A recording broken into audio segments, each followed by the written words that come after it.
नमस्कार, स्वागत है आपका न्यूज 18 पंजाब हरियाणा हिमाचल में और मैं हूं आपके साथ कुसुम रावत। बुलेटिन का आगाज इस वक्त की बड़ी खबर के साथ करेंगे। बड़ी खबर यह है कि बागी गुट की हरीश रावत के साथ बैठक खत्म हो गई है। हरीश रावत के साथ बैठक खत्म होने के बाद हरीश रावत पंजाब के प्रभारी मीडिया से मुखातिब हुए और यह कहा कि सरकार और पार्टी को किसी भी तरीके का कोई खतरा नहीं है, किसी भी तरीके की कोई नाराजगी नहीं है। कांग्रेस के रास्ते में किसी को नहीं आना चाहिए। शिकायत पार्टी के कामकाज को लेकर है, शिकायत सरकार के कामकाज को लेकर भी है। जरूरत पड़ी तो पार्टी प्रधान से भी बातचीत की जाएगी। नाराज होकर कोई घर नहीं छोड़ता, ये कहना है हरीश रावत का, जिनसे मुलाकात के लिए बागी गुट के कई मंत्री और विधायक मिलने के लिए आज पहुंचे थे। सिद्धू को सलाहकार पर नकेल कसने के लिए भी कहा गया है, क्योंकि सिद्धू के सलाहकार लगातार जिस तरीके से बयानबाजी करते हुए नजर आ रहे हैं वो कांग्रेस के लिए कई मुसीबतें खड़ी कर सकते हैं। जो कोई अगर देश विरोधी बात करेगा तो उसके ऊपर कार्रवाई भी की जाएगी। तो साफ लफ्जों में हरीश रावत ने यह साफ कर दिया है कि किसी भी तरीके का कोई खतरा नहीं है, इसके साथ ही किसी की भी नाराजगी नहीं है। कैप्टन को लेकर भी उन्होंने ये कहा कि किसी भी तरीके की कोई नाराजगी नहीं है। अगर घर में कोई नाराज हो जाता है तो इसका मतलब ये नहीं है कि घर टूट जाता है। इस तरीके के बयानबाजियां मीडिया से मुखातिब होते हुए हरीश रावत की तरफ से की गई। कांग्रेस पार्टी के general secretary incharge Shri Harish Rawat ji से मिलने आए थे आज। उनसे हमारी मीटिंग हुई है। हमें जो एमएलए पंजाब के कांग्रेस पार्टी के हैं उनकी तरफ से नॉमिनेट किया गया था कि हम उनकी बात हाईकमांड के सामने रखें। तो आज हम हरीश रावत जी से मिले, बड़े अच्छे माहौल में उनसे बात हुई है, लंबी बात हुई है और वो हमारी बातों से कन्विंस हैं।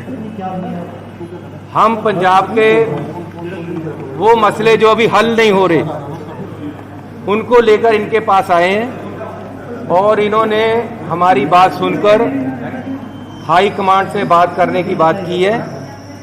हमें आश्वासन दिया है कि और वो हमारी बातों से सहमत हुए हैं, इसलिए हम उनका आश्वासन लेकर वापस जा रहे हैं।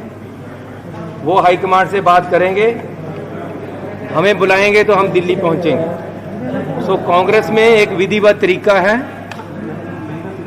अगर हम पंजाब में किसी बात से नाराज हैं तो हाई कमांड को अप्रोच करना होता है। उसके लिए जनरल सेक्रेटरी से सबसे पहले मिलना जरूरी है।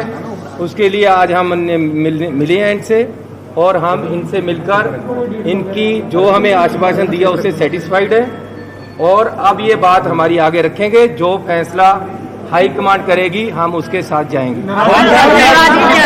कितने विधायक आपके साथ हैं सर? कितने विधायकों का प्रतिनिधि कर रहे हैं सर? जो बात कल हुई थी आज हम उस पर खड़े हैं और पंजाब के मसलों के ऊपर पहरा देंगे। हमारी कमिटमेंट जो पंजाब के लोगों के साथ है हम उस पर पूरा उतरेंगे और इस कमिटमेंट को आगे लेकर जाएंगे। हाई कमांड से निवेदन किया है कि जो इलेक्शन से पहले वादे किए गए हैं उनको पूरा करने के लिए, वो कमिटमेंट को पूरा करने के लिए हमारे साथ खड़ा हो और हमें आश्वासन दिया गया है हम हाईकमांड के साथ। कितने विधायकों का प्रतिनिधित्व कर रहे हैं सर आप? कितने विधायकों का? हम कांग्रेस पार्टी के वर्कर्स का, कांग्रेस के एमएलए का, पंजाब के लोगों का नेतृत्व करने यहाँ आए हैं और हम सबका नेतृत्व कर रहे हैं, चाहे वो कोई भी मंत्री है, कोई भी एमएलए है, कोई भी कांग्रेस का वर्कर है। हमने कांग्रेस की वर्कर की भावनाएं अपनी हाईकमांड को बताई हैं। We are satisfied with the answer of our general secretary. अरे जो कल हमने बातें की थी उससे हम आज भी खड़े हैं और हम आज भी पंजाब के मसलों के साथ हैं। Thank you very much. सुखी भाजी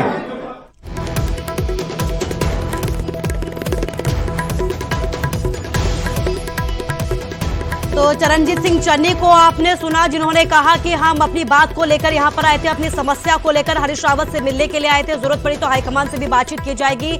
तो वहीं हरीश रावत का यह कहना है कि पार्टी के अंदर सब कुछ सामान्य है, पार्टी में किसी तरीके की कोई नाराजगी नहीं है, हल्की फुल्की नाराजगियां चलती रहती है, लेकिन इसका मतलब ये नहीं है कि इससे घर टूट जाते हैं। तो कहीं ना कहीं साफ संदेश हरीश रावत की तरफ से भी दिया गया है। आज बागी गुट के नेता हरीश रावत से मिले, देहरादून पहुंचे थे, बातचीत की गई, मीटिंग हुई। मीटिंग के बाद मीडिया से मुखातिब हुए और साफ शब्दों में कहा कि शिकायत सरकार के कामकाज को लेकर है, कुछ शिकायतें होती रहती है, लेकिन इसका मतलब ये नहीं है कि घर टूट जाए। इसके साथ ही ये भी कहा गया है कि सिद्धू के सलाहकारों पर नकेल कसने के लिए भी उन्होंने बात कही है। इसके साथ ही ये भी कहा है कि अगर कोई भी देश विरोधी बातें करता है तो उसके ऊपर अब कार्रवाई की जाएगी। तो साफ शब्दों में कहीं ना कहीं सिद्धू के सलाहकारों को भी कड़ी चेतावनी यहां पर दी गई है और इसके साथ ही ये कहा गया है कि किसी की तरीके भी कोई नाराजगी अगर होती है तो इससे घर नहीं टूटते हैं। तो वहीं चरणजीत चन्नी को भी आपने सुना, उनका ये कहना है कि वो अपनी समस्या को लेकर, पंजाब के मुद्दों को लेकर, पंजाब की समस्याओं को लेकर, पंजाब के लोगों की बात को लेकर पंजाब के प्रभारी हरीश रावत से मिलने के लिए आए थे। उनके सामने पंजाब की समस्याओं को रखा, अपनी बात को रखा है। उन्होंने कहा कि जरूरत पड़ी तो हाईकमान से भी बातचीत की जाएगी।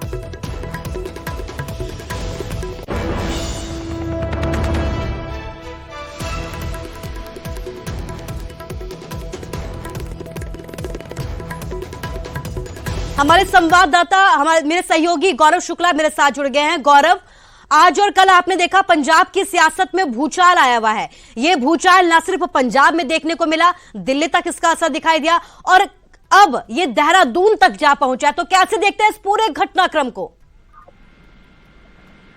बिल्कुल कुसुम, देखिए एक हलचल तो साफ तौर पर इस समय कांग्रेस में नजर आ रही है। जो इस समय की अपडेट अगर हम बात करें तो अपडेट यही है कि देहरादून में जाकर ये मुलाकात हुई है, जिस मुलाकात को करने के लिए पंजाब से 4 मंत्री और 3 विधायक पहुंचे हुए थे। पहले अगर हम बात करें कि हरीश रावत क्योंकि मीडिया के सामने आए, उन्होंने बात की, न्यूज 18 वहां पर मौजूद था, हमने सवाल करने की कोशिश की। पॉइंट नंबर 1 जो हरीश रावत के बयान से पूरा हम सारांश निकाल सकते हैं, तो उसका मतलब ये था, उन्होंने ये कहा कि देखिए सरकार को कोई खतरा नहीं है, पार्टी को कोई खतरा नहीं है, मुख्यमंत्री का भी उन्होंने जिक्र किया। हालांकि बहुत सारे सवालों को वो टालते जरूर नजर आए हरीश रावत। जब उनसे पूछा गया कि क्या मुख्यमंत्री को हटाने की मांग की गई है, जो आपके पास मंत्री और विधायक पहुंचे हैं, तो उस सवाल को टाल गए कि ये हमारे अंदर की बात है, उनके साथ हमारी क्या बात हुई है, हम इसके ऊपर खुलकर कुछ मैं नहीं बोलूंगा, ये हाईकमान के सामने बात रखूंगा। और हमने अपनी बात उनको बता दी है और उनसे उनकी बात जानने की कोशिश की है। तो हरीश रावत से मुलाकात, एक पॉइंट ये भी था कि आखिर हरीश रावत से देहरादून में मुलाकात क्यों, इतनी दूर जाकर इतनी की इमरजेंसी थी कि मुलाकात करनी पड़ी। तो इसके ऊपर भी हरीश रावत ने ये जरूर जिक्र किया कि देखिए वो कह रहे थे कि आपसे मुलाकात करनी है, तो मैंने उनको कहा कि मैं इतनी जल्दी चंडीगढ़ नहीं आ सकता, तो उन्होंने कहा कि हम देहरादून आ जाते हैं, तो देहरादून आ गए। यानी कि इस सवाल पर भी स्पष्ट जवाब नहीं था कि क्या वाकई में ऐसी स्थिति बन चुकी थी पंजाब कांग्रेस में कि 4 मंत्री और 3 विधायकों को देहरादून के लिए निकलना पड़ा दिल्ली जाने से पहले। खैर इस पूरी मुलाकात के बाद जो हरीश रावत है वो डैमेज कंट्रोल वाली स्थिति में इस समय नजर आ रहे हैं।